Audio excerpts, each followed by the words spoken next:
Hello and welcome to Factually. I'm Adam Conover. Thank you so much for joining me on the show again. You know, it's a weird time for medical science.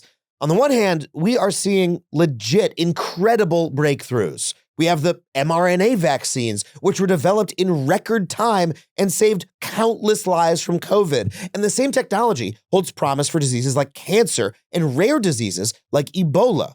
Then there's gene therapy that seems to do magical things like restore vision in some people or even take out sickle cell anemia.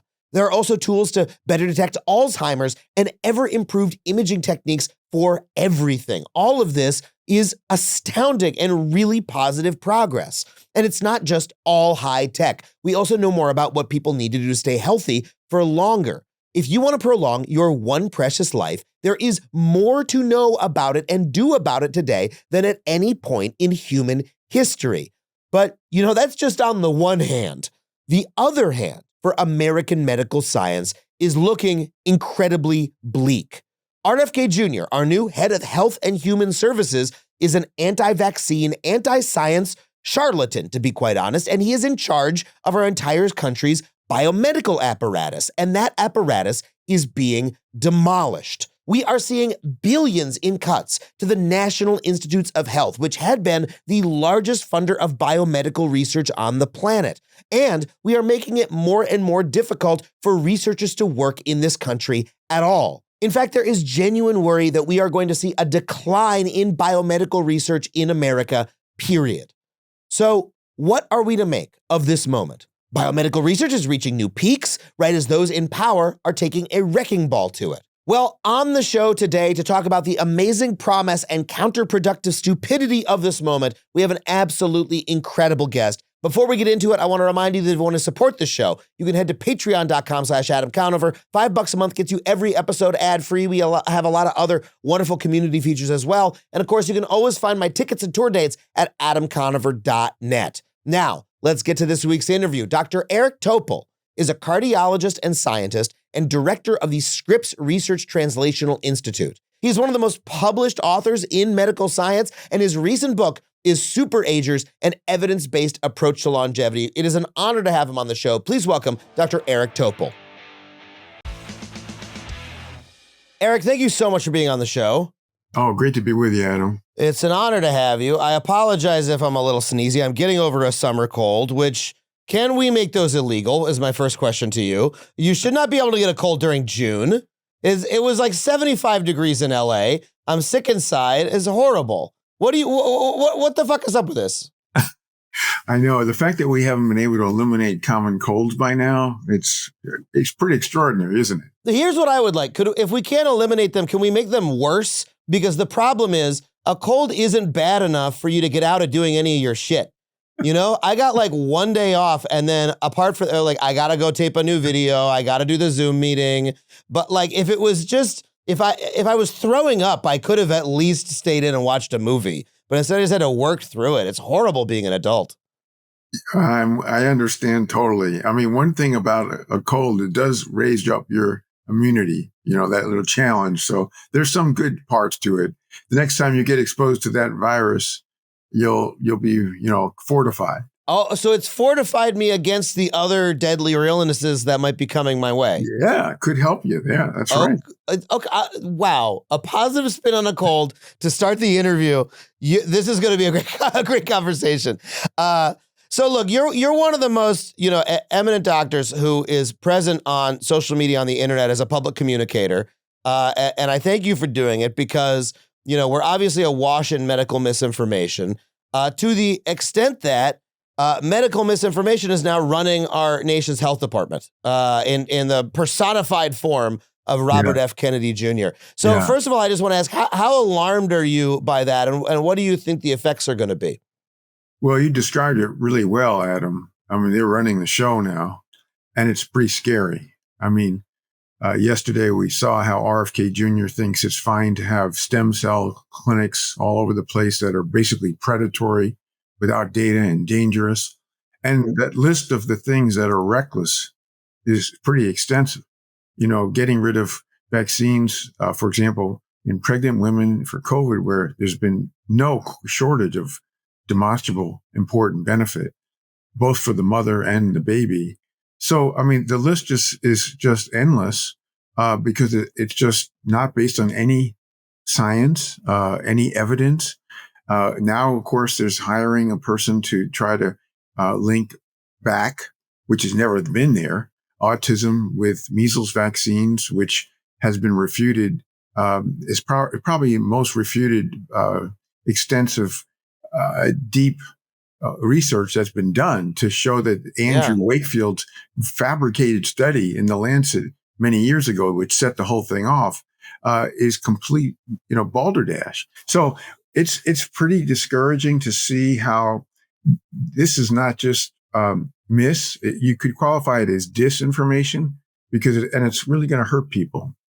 How do you think our medical system is going to be affected in the long run? And I'm also thinking about all of the doctors and scientists who work for Health and Human Services and do take an evidence-based approach, which is still the majority of them. How must they be feeling working under this regime?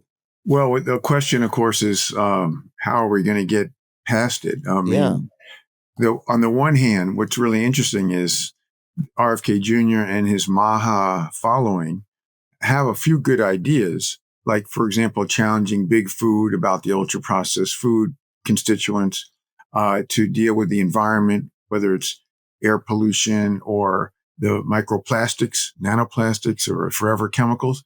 But on the other hand, the Trump administration is gutting out all resources for environmental protection and, as you know and just referred to, really taking away all the medical research support.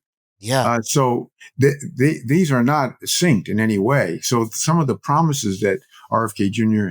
made that actually had some basis, the only things that had some basis, there's no ability to execute when the funding for research is being basically.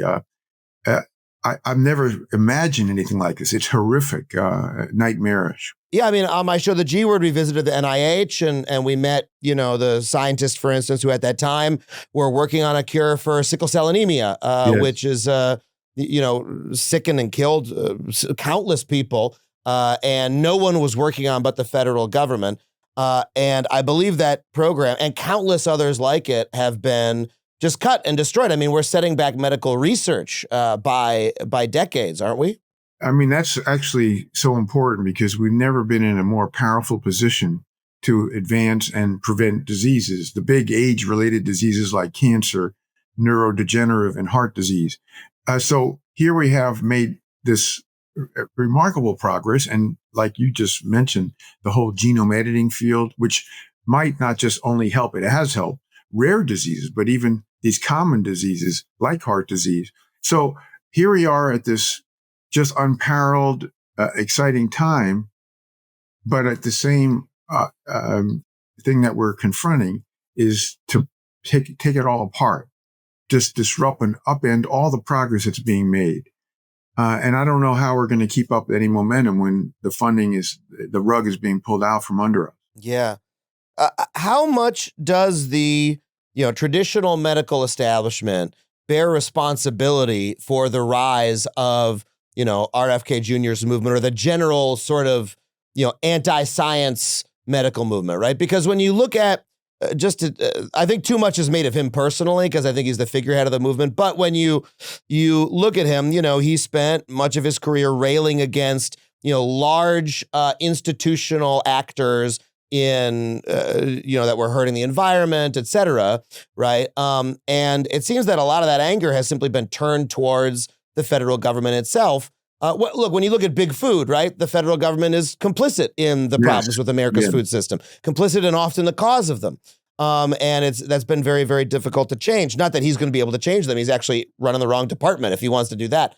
But at the same time, you and I have skepticism about the federal government's power there, and yet we're sort of asking, hey, we need to protect the great work that the federal government does in this other area, right, in medical research. So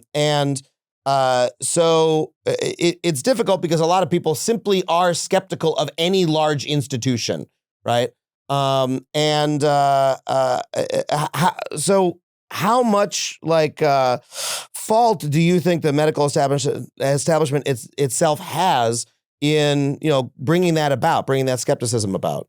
Yeah, so there's a couple of different points on that. Firstly, we don't have enough of the people who have kind of clear-eyed view of science, who are standing up for science, who are actually involved in all the research and the progress, involved to ante up to the social media and the kind of stentorian voice, which is financed and well orchestrated, of the minority of these people who are, the anti-science, anti-vax, and, challenging all the things that are firmly established. The other is that, the notion that science is fixed, at any point in time, that you shouldn't question anything is, of course, wrong. And as we learned through the pandemic, that was kind of on-the-job training. That is, we were questioning some of the myths that had been from the 1918 pandemic, because we needed to relearn and learn more than we knew at that time. So part of this was because public health agencies and the individuals were deemed as giving out misinformation. And so that, added fuel to this, the anti-force.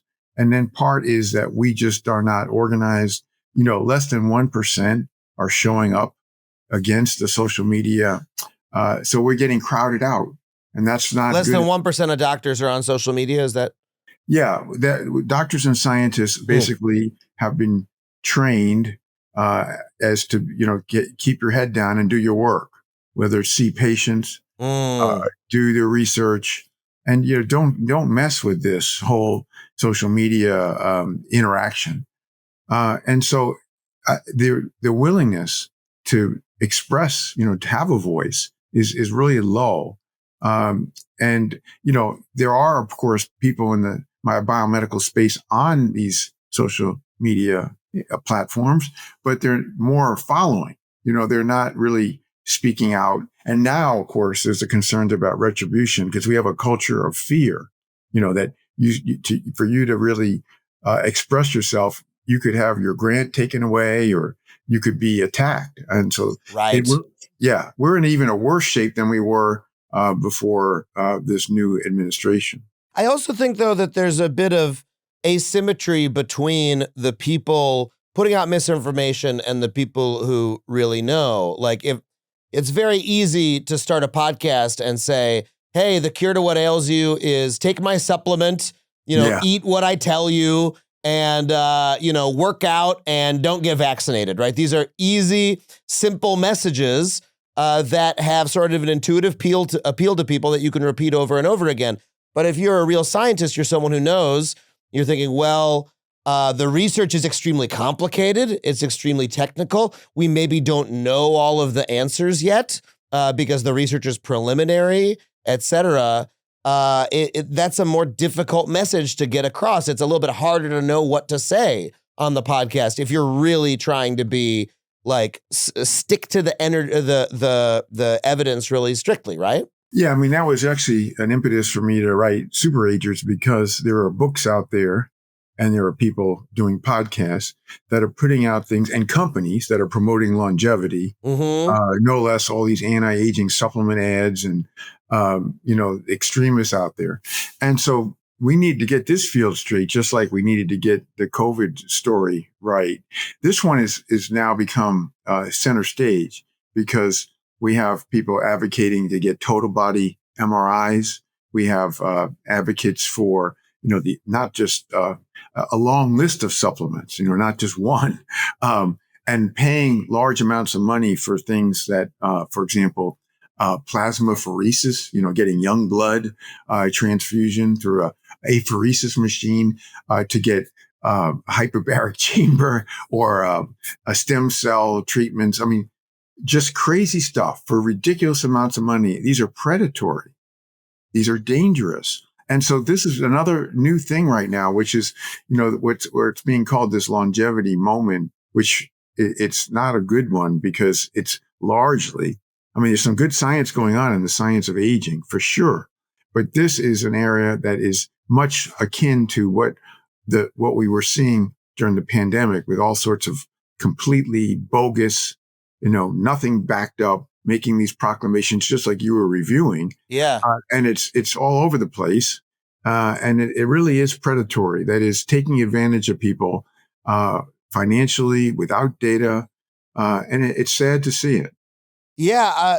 We once had a inquiry to do a anti-aging supplement ad on this show. And I looked at it and I said, well, I do supplement ads very, very rarely unless they're really, really well established, like a vitamin or something like that. This one, I looked at it and I was like, I can't tell what it does, and I can't tell. I don't know how to. They say they're backed by science. I don't know how to evaluate the science. I can't find anyone who's done a really clear evaluation for me, and so I don't feel comfortable promoting it.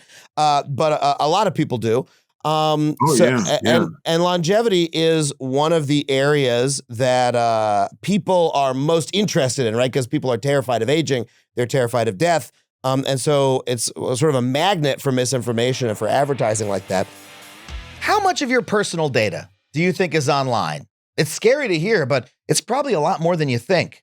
Our whole world is online, obviously, even if you think you're not. And that means all kinds of your data, including email addresses, phone numbers, names of relatives, exist out there on the internet just waiting to be grabbed by anyone looking to exploit you. And that is why I have to recommend Delete Me. Did you know that there are people out there who make a living just off of trading your personal info? They're called data brokers, and they are serving up an all-you-can-eat buffet of names, addresses, and other personal info to anyone who is willing to cough up the cash.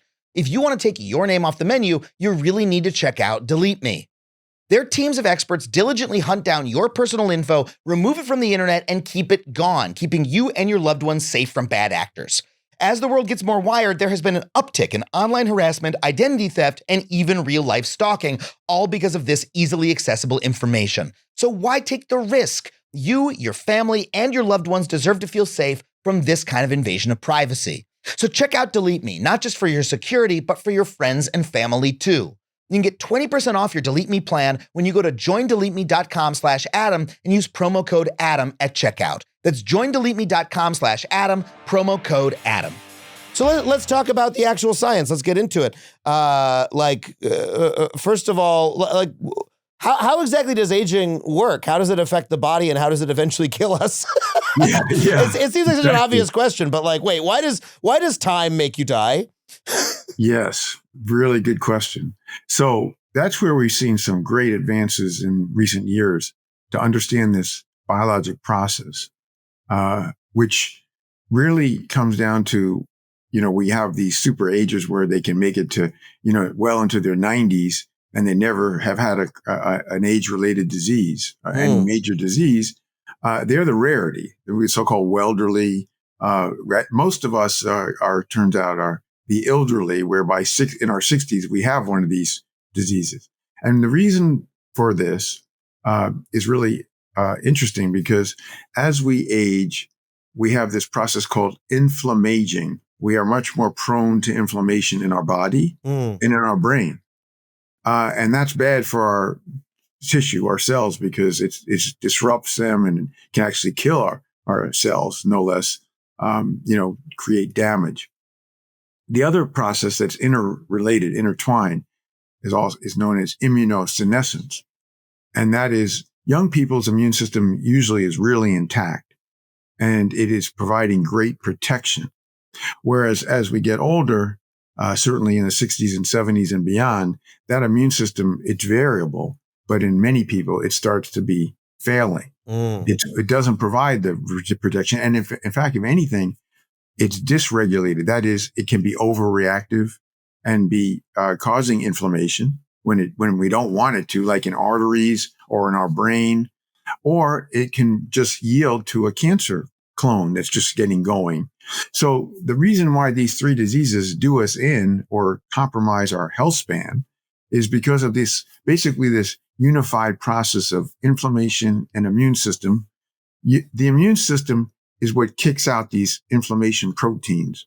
I mean, they're called like cytokines and chemokines.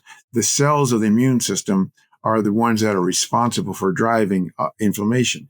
And when it's in our body, whether it's because of a bad diet, a lack of exercise, poor sleep, all sorts of things. But also, some of us are very fortunate, like the super agers, because their immune system just holds up beautifully throughout their life, just fine-tuned, So the aging process is very much affected by this interplay. And essentially, it's an immune system story largely. It's largely the immune system is like the main thing that changes when you age that leads to all the other changes that might affect your health.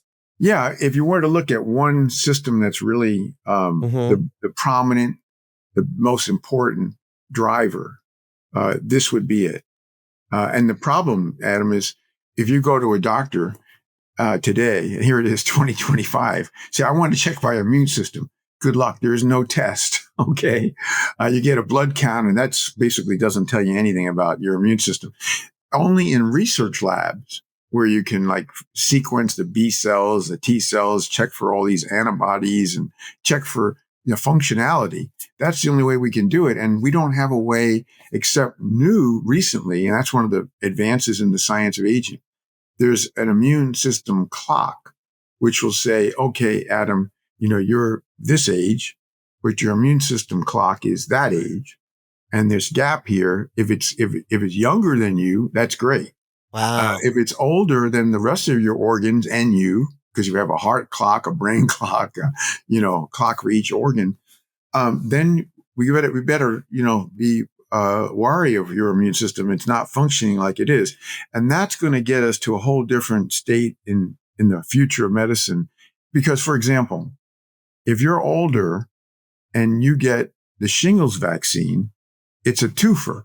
Because now these three really incredible, so-called natural experiments in large populations, just by chance, by a birth date or availability of the vaccine in different countries, in Wales and the UK and Australia, it was shown that if you get a shingles vaccine, not only does it protect you from shingles, but also against Alzheimer's and dementia.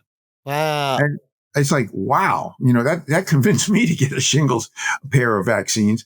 But the reason is it's not going after the virus herpes that causes the shingles and it possibly linked to Alzheimer's. What it does is amp up your immune system. Wow. So in the future, if your immune system is starting to show wear and tear and you're just not doing the job, that's the kind of thing we can do. We wouldn't necessarily give you a shingles vaccine. We might just give you an immune activating vaccine.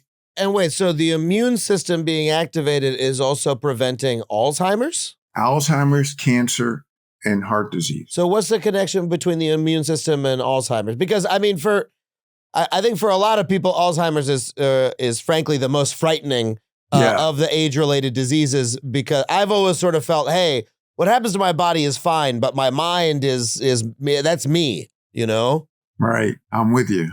It is, I think, the most dreaded. Yeah. So there's been really big breakthroughs there. And the key here is that you can identify who's really at high risk for Alzheimer's. And the rest of the people are low risk, but the high risk people, they have a family history. They might have a family history of Alzheimer's. They have a gene called ApoE4.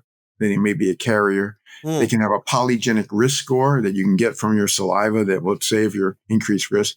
And up until now, it was just yes or no. So if you're at high risk, you didn't know if that would be age 98 or 68, right? But now we have we have this brain clock. And we also have this specific protein marker, fancy name p-tau 217. What it is a tau protein. It's a misfolded protein, an amyloid, another misfolded protein. They do get in our brain. They accumulate in our brain. But now back to the immune system. If you don't react negatively to having some misfolded proteins in your brain, it's not a big deal. You don't go on to get Alzheimer's. But if you have this big inflammation reaction to these proteins, that's when you get destruction of brain tissue and damage. And so if we get on this, what most people don't know, Adam, is it takes more than 20 years for this process to go forward. So we can identify people at high risk early. let's say when they're 50 or even younger, Ah, and then get all over them. We basically test their p-tau 217. There's other protein markers. The best thing is, though, it responds to lifestyle. So if you exercise, if you have a good weight, you have good nutrition, good sleep, you can bring these markers way down, and that should either not just forestall the chance of getting Alzheimer's, but truly prevent it. So we're at this exciting time where we never had this opportunity before. wow, that's a lot of that is a lot of advancements from the last time I have looked at the causes of Alzheimer's. I know just as recently as a decade ago, it was much more mysterious. I mean, lifestyle changes are difficult for a lot of people, though. I mean, it's not a simple matter for especially folks in their 50s and 60s, right, who maybe have been working their entire lives, maybe don't have that much saved for retirement, et cetera. That's where a lot of people's lives, their rubber starts to meet the road, right? And exercising more, eating right, that can be difficult when you're on a fixed income, for example, right? Well, you're absolutely right. And also, if you just say everybody should do this stuff, people don't do it. Yeah, but sure. if you say, Mr. Jones, we've detected that you have this high risk for this condition, and this is what we're going to prevent this. Then you get a much better uptake of doing the right things. And most of the things we're talking about for lifestyle, I mean, they're very inexpensive or free. I mean, going for walks, it doesn't cost anything, and having a better diet, you could save a lot of money from some of the junk that you buy, perhaps, and going out to eat it, for bad things. And then, for sleep, that really shouldn't cost you much too, to get good sleep health. The details we can get into, but these things are not expensive. That's why these longevity clinics that charge up to $250,000, right. The things we're talking about are, they're like nothing compared to that. Well, and look, if you can afford $250,000 for a clinic, you're probably doing pretty okay financially. And that means it's going to be easier for you to eat some chicken breast and some broccoli and to get a good night's sleep, right? Whereas if you're, getting by on Social Security and Medicare and, maybe working as a Walmart greeter and et cetera later in life, it might be harder to do all those things, right? So those people might not need the help that much from those. It's true, but and one other point just to emphasize, because I totally agree, it's never too late. It's like if you start adopting more physical activity, age 70, 80, it helps. In fact, what's amazing is the studies. Then there's multiple studies. Let's say you start this at age 50, which isn't really that early, but you can get 7 to 10 years of health span, healthy aging without major disease. That's a lot of extra, like a decade more, But if you do this even at age 70, you're going to eke out more years of healthy aging. So this is what has been underemphasized, is that we know things today. We can prevent 80 to 90% of heart disease, and about 50% just with what we know today, no less, like I just reviewed for Alzheimer's, just by really healthy lifestyle behaviors. Well, that's the, that's been the challenge, though, for Americans medically for like a century. I mean, look, we've known about eating healthy and exercising as being cheap ways to, make your life better for a very long time, right? Doesn't make it easier to do it on an individual basis, we can sit here and talk until we're blue in the face. Hey, eat right and exercise, and yet the majority of Americans will not or cannot, right? More likely cannot. I mean, that is something we have to face, right? If we care about it on a population level. Yeah. So this is, I think, where there's another adjustments we need to make in our thinking. So one of them is this kind of fatalistic approach that, my parents had these diseases, I'm going to get these diseases. And we did a really rigorous study in 1,400 of these elderly people where, the average age was 87 and they'd never been sick. They're on no medication. And it took 7 years to find 1,400 of these people. And then we did a whole genome sequence. And what did we find? Basically nothing that's different from them. as compared to the elderly people, which are the more typical people in that age or even younger. So we know much of this is not in our genes, or in our DNA at least. We know a lot of it is a immune system story, as we reviewed. And so the real question is, instead of people feeling that, it's not worth taking better care of themselves because they're just kind of destined to have one of these diseases, I think we have learned that there's a path to prevention we never had before. But, basically, Adam, it's not just for a century, it's for millennia. Like pre-Hippocrates, there was this dream that we would prevent the major diseases. But we didn't have the ability to do that. In fact, we haven't done it, right? But now the difference is we have all these layers of data we didn't have before from the science of aging, like these clocks and protein markers and genes. And we're finally at a point where we can take all the layers of data and using AI, which is, software, right? And say, Adam, you have incredible resilience. All your systems are go, except for this, right? And we're going to get all over it and we're going to prevent that. And that, I think, is what is changed now. We've never, in fact, in medicine, I've been practicing as a cardiologist for, almost 4 decades now. And we don't prevent much. We should, but we don't. And for cancer and for Alzheimer's, we've never really prevented those diseases from occurring because we didn't have the way. We didn't have the means to do it. That's what's different now. So I think that's why it's such an exciting time in medicine. Ironically, it's occurring at the worst time in the U.S. for supporting research. Yeah, because does it feel like just a little bit more research is going to get us over the hump on some of these diseases that we're making progress, and if we make some more, that we can come up with some real therapies? Yeah. So here, the fantasy of achieving primary prevention, these big diseases that would never occur in people. We're finally at a point, this fantasy to be, turned into a reality. And it's as you say, it's just, we're right near the goal line to do this. And we have to get the validation that we can do this at scale and for all people, not just for the affluenza, but for all people. And people that need it most are the people who, are the ones that don't get the right type of, care and attention. But the other thing is the economics of this. Just think what it costs to treat people with these diseases. Yeah. Treating Alzheimer's, we don't have anything that really does that in a meaningful way. Nothing that reverses Alzheimer's. And cancer, look what we still have to people to go through with cancer, right? And heart disease, the treatments are good, but they're not terrific. And the expense here across the board is just so. The only really smart thing is to prevent these diseases. Coming to cures, getting cures is like, a 1 in a gazillion that you're going to get this cure that's going to have no side effects and all this. But getting preventions, that's what this should all be about.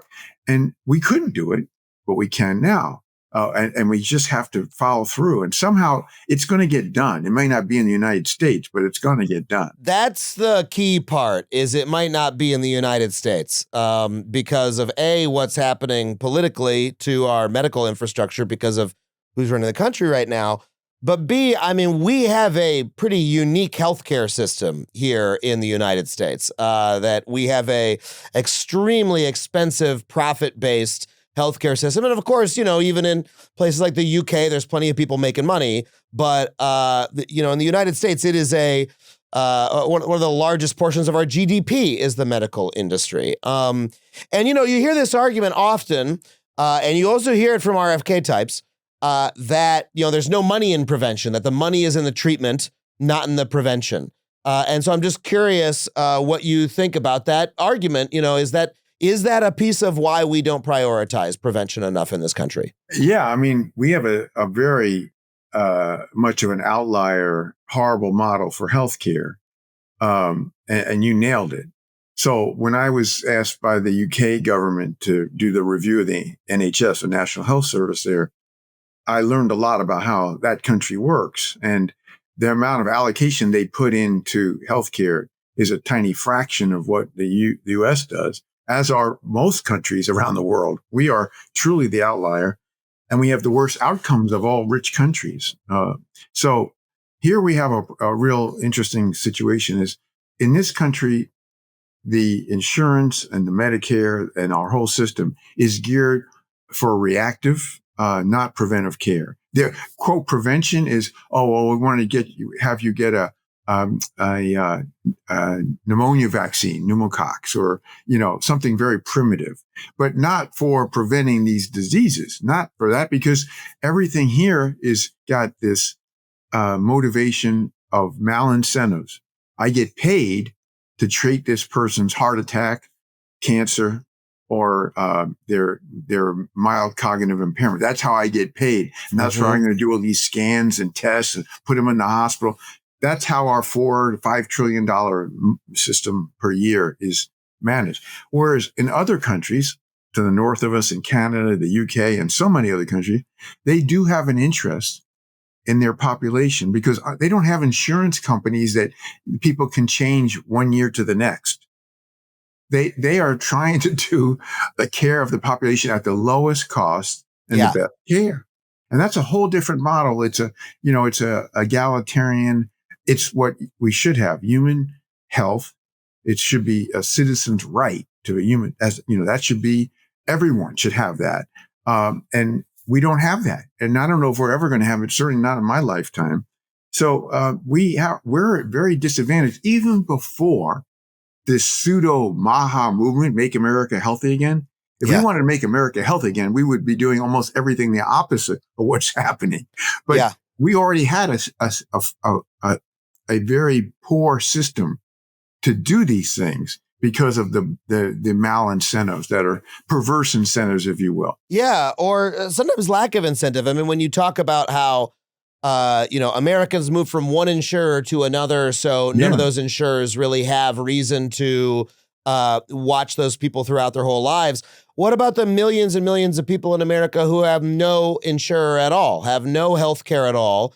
And so the first time the medical system ever interacts with them is when they have a horrible problem develops, or when they become old enough to qualify for Medicare, right? And that's the moment at which the federal government, has an interest in making sure, okay, hold on a second, let's keep the costs down. Let's treat these people in a low cost way. Well, if the federal government was, hey, for instance, what if we had Medicare for everybody? Then the federal government would have an incentive to stop those problems earlier in life, right? And to safeguard the health of people throughout their entire lives, rather than, leaving people. I mean, so many of our societal problems in all respects are because we do not take care of people at the easiest times to take care of them. We do not support them having housing, having a way to make a living, being able to get around their communities, all the simple ways that we could be making life better for them. And then those lead to social problems, medical problems, financial crises that we then eventually have to deal with because now, holy shit, they're homeless on the street. Oh my God, they're dying in the emergency room. But if we had prevented that problem at the earlier stage, it would have been far cheaper. And yet, for some reason in this country, we refuse to do it. And I'm always baffled why. Is it a problem with our national spirits that we don't take care of each other in the way that so many other countries do? Well, it's a great question because we've been off track for, seemingly forever here. Yeah. But the interests of each group that have remarkable lobbying power. So, for example, the American Hospital Association is one of the top lobbying groups.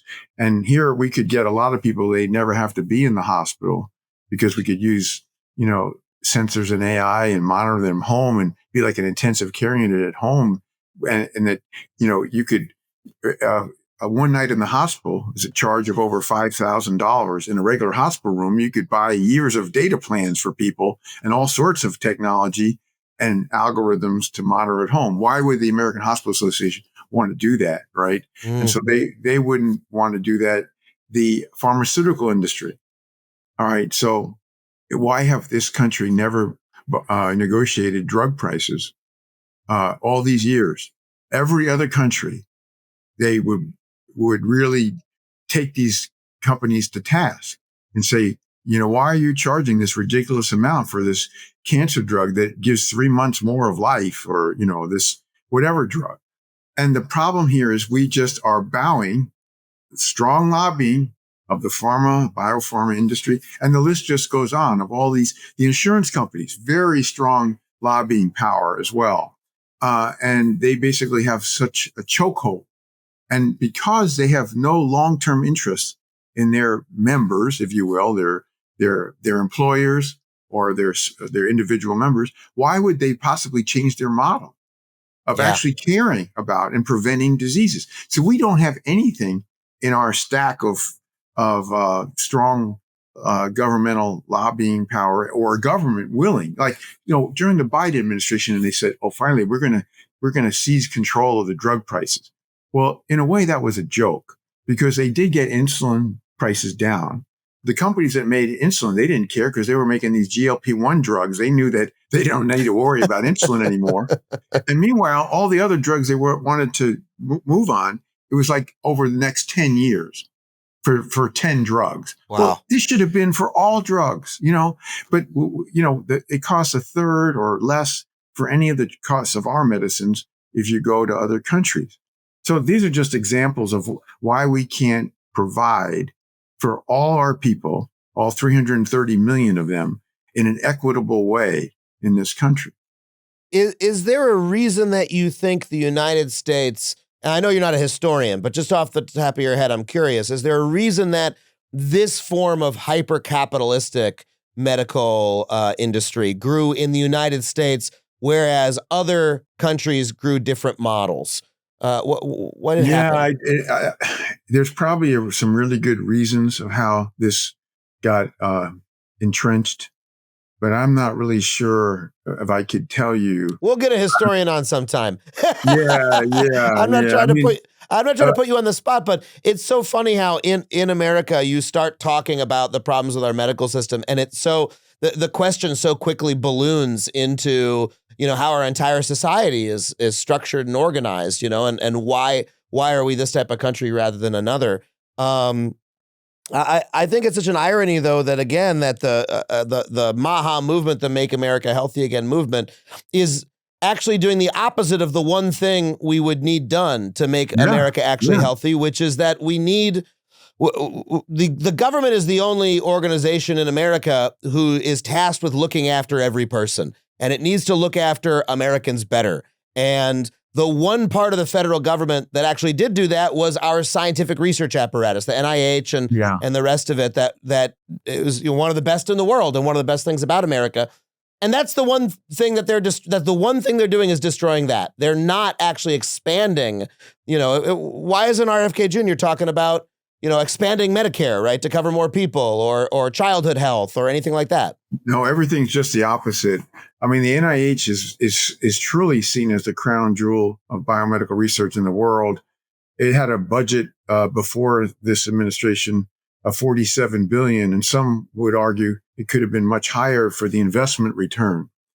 The plan is to take out $18 billion beyond what's already been done. So we're talking about, a huge cut of the research support.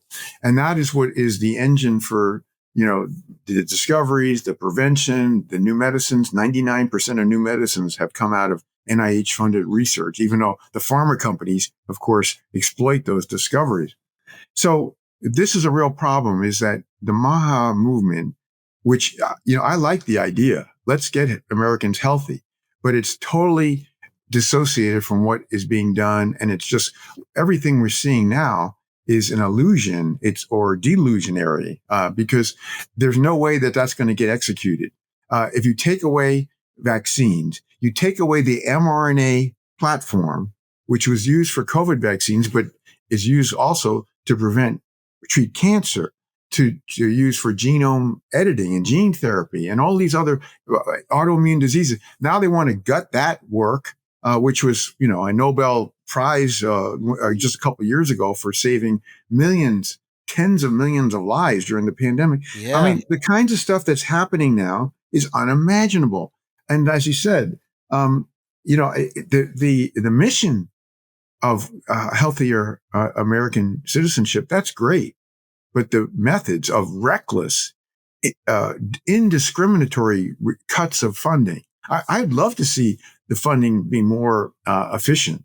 There might well be ways to cut it, but not just a wrecking ball. And, I had earlier, many years ago, wrote a book of The Creative Destruction of Medicine. But this is a new book, Adam, that's being written, The Destruction of Medicine. This is just horrific. Yeah, I mean, we've talked about on this show many times how the mRNA vaccines were an incredible medical advancement and discovery. Like when I learned how they worked, oh my God, we've learned how to use the means by which the human body programs itself to create an immunity to a disease the body hasn't even encountered yet by sort of slipping just a little bit of basically biological computer code into our systems. Incredible once you actually understand how it works. Exactly. And one of the things that really struck me is I feel like 30 years ago, 40 years ago, an advancement like that would have been broadcast much better to the public, would have been shared with the public, that we would have seen it as a sort of moon landing moment, in the same way that we, I thought I would say the polio vaccine, right? Why do you think that didn't happen in the case of the mRNA vaccine and the pandemic? Well, you, I think, made that point eloquently. That is, this is like the moonshot, the moon landing. This is one of the most, if not the most momentous advance in biomedicine of this century.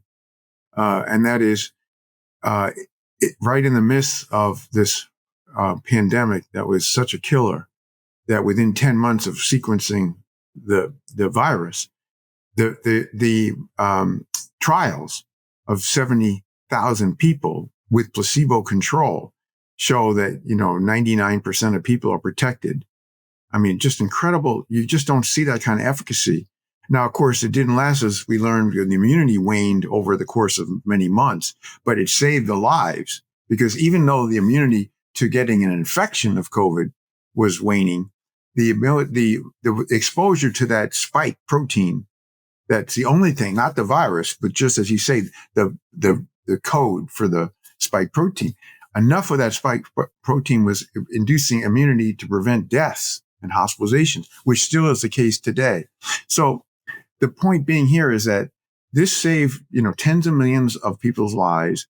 And the problem with the messaging is that, there's nothing perfect. There's some people who are going to get a reaction to the vaccine, not just the acute phase. I mean, I got sick for a couple of days each time, each shot and boosters. A lot of people got that. But later there could be, in rare cases, an inflammation of the heart, particularly in young men, or there could be, other serious side effects, but they were exceptionally rare, like every vaccine we've ever had. I mean, some vaccines, like a flu shot, you could get Guillain-Barré, be paralyzed. I mean, we have known that there are rare side effects, but instead there were mandates. There were the message of these vaccines are perfectly safe. And whenever there were side effects that were being raised, they were say, oh no, that's not possibly linked. And, the point was, let's acknowledge that rarely, ultra rare, there could be some side effects, but the benefits are exceptionally overriding. So that wasn't handled well. That is, the denialism of the side effects, not really lethal side effects, as some, of the anti-vax community claim, but rather, these other side effects that they existed, they occurred, but not at the frequency that the anti-vax community was claiming. In fact, anybody who died suddenly during the pandemic all of a sudden was, because they had a COVID shot. I mean, it got ridiculous. Yeah. And the rarity how many people died from a shot? We still don't know if that actually occurred. Certainly if it did, it sure wasn't at any scale. So the messaging wasn't good. Some of the leaders of public health during the pandemic, they will acknowledge that they could have done better of setting expectations and explaining to people, the public is much smarter than most people realize. If you explain it well, here's how we mimic this virus in this through this message to the body, and the immune cells get, all pumped up and make antibodies so that you're going to be, and your lymphocytes, your B and T cells. And it's not perfect, but it's pretty darn close. And in fact, most times a vaccine takes 8 to 10 years. And when this has been done in 10 months, right in the middle of a pandemic, this is a miracle. Yeah. So it just doesn't. And, when you do mandates, I understand that, of course, was deemed necessary to get, the vaccine uptake. But that always gets people, rattled because, they're making me get this vaccine and I'm going to lose my job if I don't get it and that kind of stuff. It should have been, you'd want to get this vaccine because it could save your life or your family's life or your friends. Get the vaccine. It's so good. And your chance of a problem is so minuscule. That should have been a better way to handle this rather than, if you don't do this, you're on the list, man. You're in trouble. Yeah, I often think about how the United States is so good at certain sciences. We're good at the physical sciences, we're good at engineering, we're good at medical science. But something that we do not fund to nearly the same degree is social science, is literally understanding people. And it sort of seems like a little bit of what happened was, we had the amazing folks at the NIH, Operation Warp Speed, which, is the greatest achievement of the Trump administration, which, they currently are running away from or never talk about. But it was a genuinely massive achievement. It's like, again, up there with walking on the moon, to winning these life-saving vaccines in 10 months, focusing on the technology, but with a lack of understanding of how to actually work with people in order to convince them to take it, an understanding of what might happen to the country politically as a result of the mandate, a lack of understanding of just people in general, or how to bring the care to people, right? Like, again, when I visited the NIH, one of the things I was struck by was, oh my God, this is a cathedral to medical science. And yet there are people in this same city, in the Washington area, who are dying because they don't have access to healthcare. And that's a problem that our country hasn't solved. And so it's that distance between our medical technology and our social technology, our understanding of medical science and social science that got us into this problem. And I feel like I've seen very little reflection about that from scientists or from the medical community in the United States. I completely agree with you on that point. That is, we didn't handle that well. We still are not well positioned going forward. What's happened, unfortunately, is that the anti-science movement, it not only has grown, but now, as you point out at the top of this conversation, that it's taken over. Yeah. I mean, it's just, so it will continue to grow. And there's no antidote. There's no counterforce. So we're in a very unfavorable position. We have that basically there's not going to be this so-called gold standard science that's being used, that term by Trump and others. That's farcical. And added to that is, gutting all the funding of what is really solid science. Mm-hmm. At the same time, you have this, negating evidence, making stuff up. A report that comes out that, is made up of all kinds of fabricated references. This is incredible that we would have to face this at such a time where we could be moving in the right direction. But the messaging, the anti-science community are really good at getting their people revved up. They just know how to do that. And they're so, even though they're a minority, they are, you wouldn't know they're the minority because, they just take over. And where is our voice? There was a recent Nature study that showed there's still a lot of trust in scientists, but the problem is they have little to no voice. And I think that's essentially true. That we sure don't, and we've lost any voice that we had with it now. Who's running the show? It's even more undermined. Yeah, and especially, the decline of the legacy media, which is a place that, maybe scientists used to go on 60 Minutes more often, right? But that's not what anybody's watching anymore, right? Everybody's watching Andrew Huberman and et cetera, Yes. where those more simplistic messages are coming across. And they're presented in a really special way, like they're secrets, like the medical doctors, they're just telling you crap. I got the secrets for you. Yeah. And it sounds so good, that, take this supplement and it's going to, give you years of healthy life and on longevity. And, these are the things that your doctors won't tell you, but I know, kind of thing. And it's just incredible because people just go for that stuff. It's as you say, we're in a time where, TikTok and these various platforms, Instagram have taken over, and people can easily be taken in by that. I mean, they don't know that there's no evidence, there's no data to support anything that they're saying, or very little. The other problem is there's typically an admixture of good things, true, and then the completely, bogus stuff. And Right. so how do you differentiate, right? Right. But I also think that all of these sort of bullshit artists or alternative medicine practitioners or whatever you say are often giving people something that the traditional medical establishment is not giving them. It's Right. giving them sometimes a sense of care or I'm very struck by an old episode of my old show, Adam Ruins Everything, that we did years ago about alternative medicine.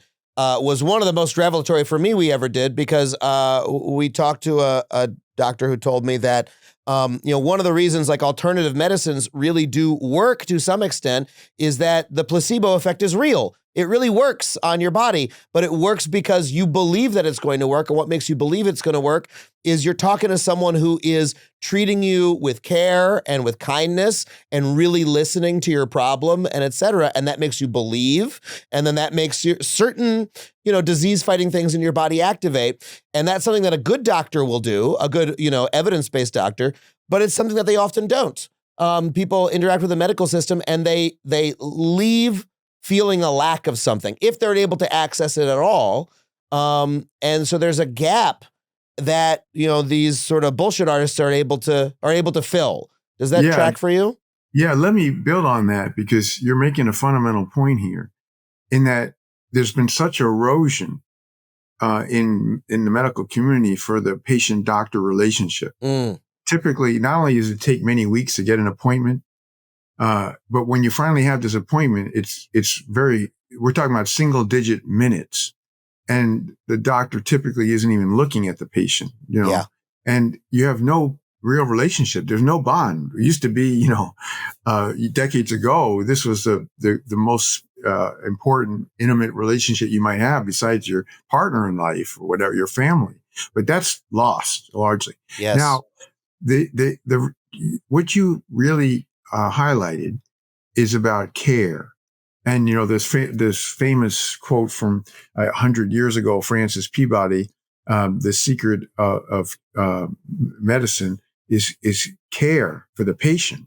Well, who can care for the patient when you have, 7 minutes, right? Right. Or a new patient, 12 minutes, right?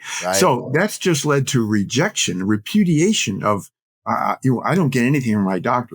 But when I go on this podcast and I'm part of this cult, I mean, they don't know it's a cult, and they feel like this doctor or this person is caring for them, because care is what it's all about. To have another human being that you feel is got your back, that cares about you.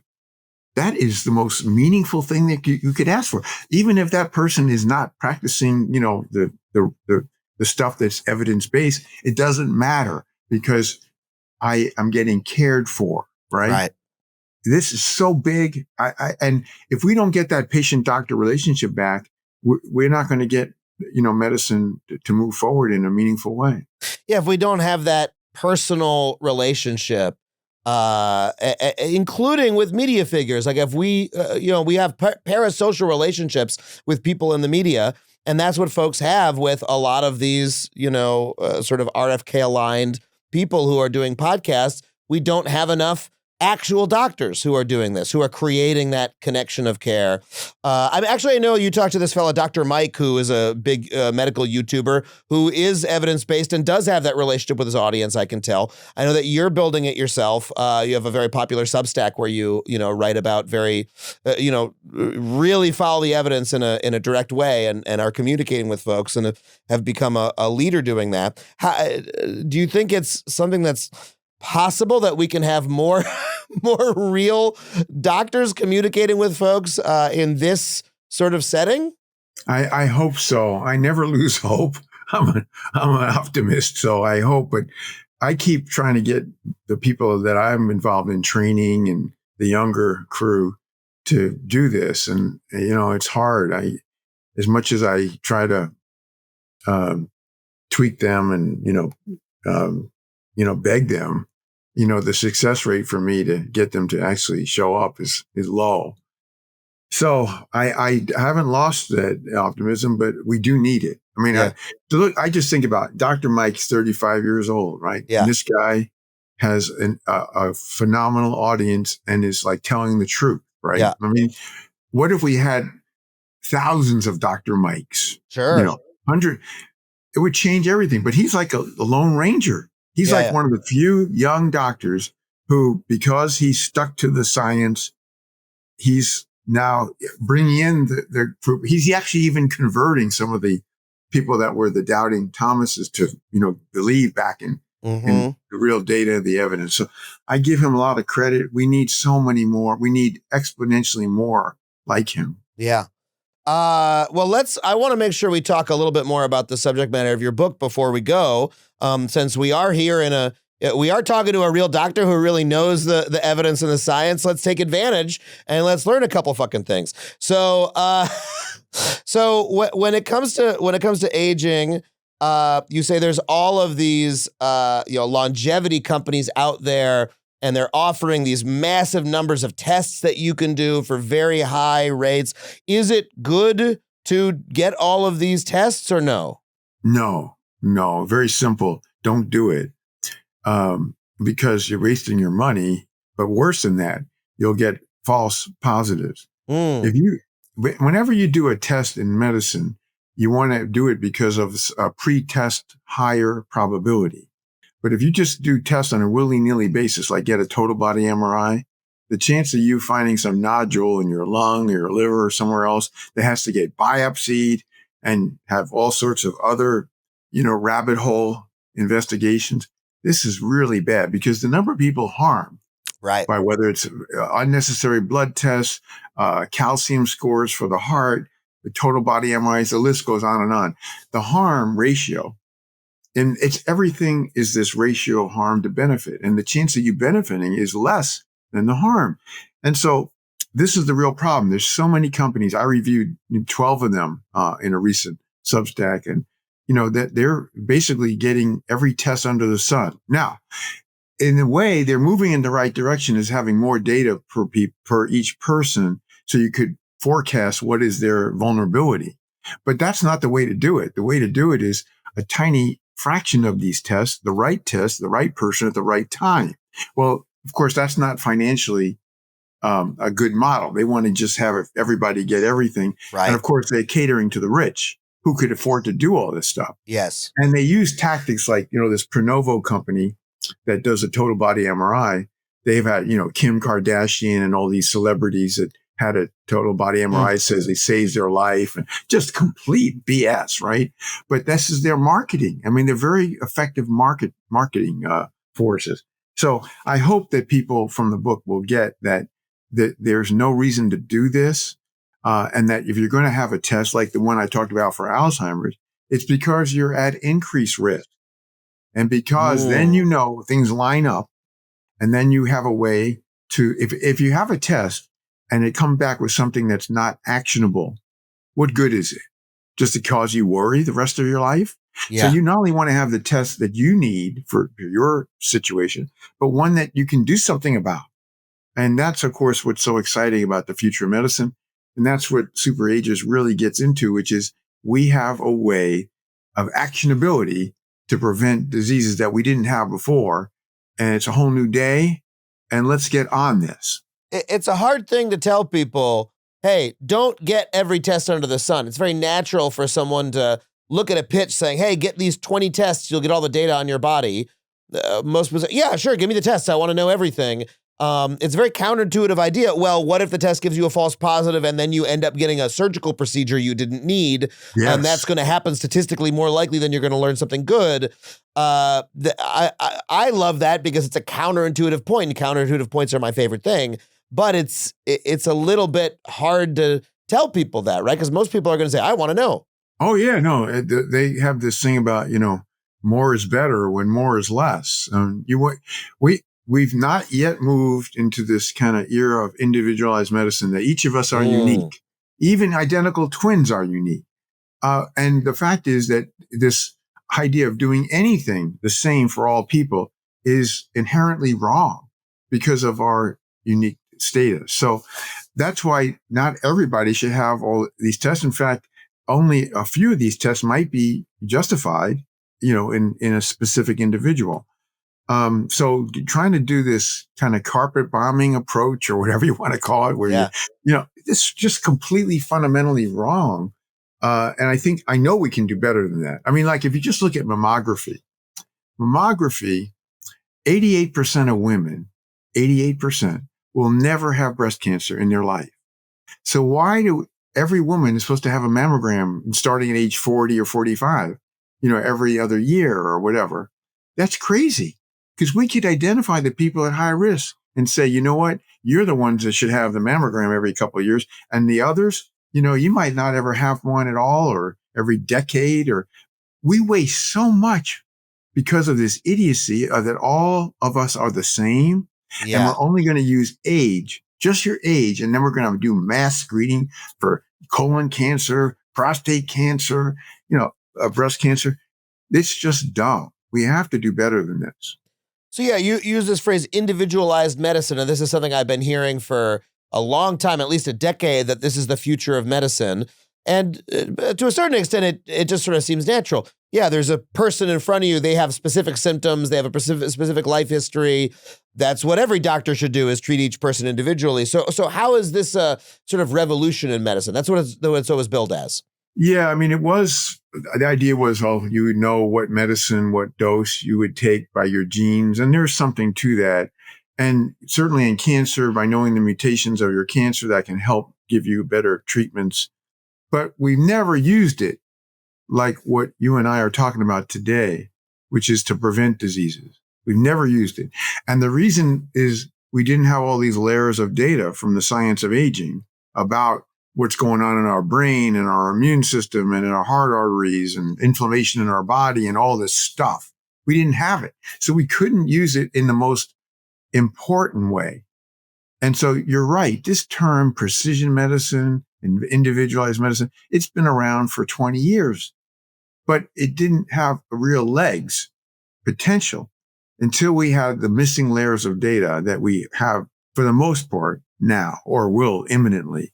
And that's what is a big change now, because when individualized medicine prevents the big diseases that are age related, that's when you say, aha, this is really eureka. But, we're not there yet. We will be there eventually in the future. At least some parts of the world will be.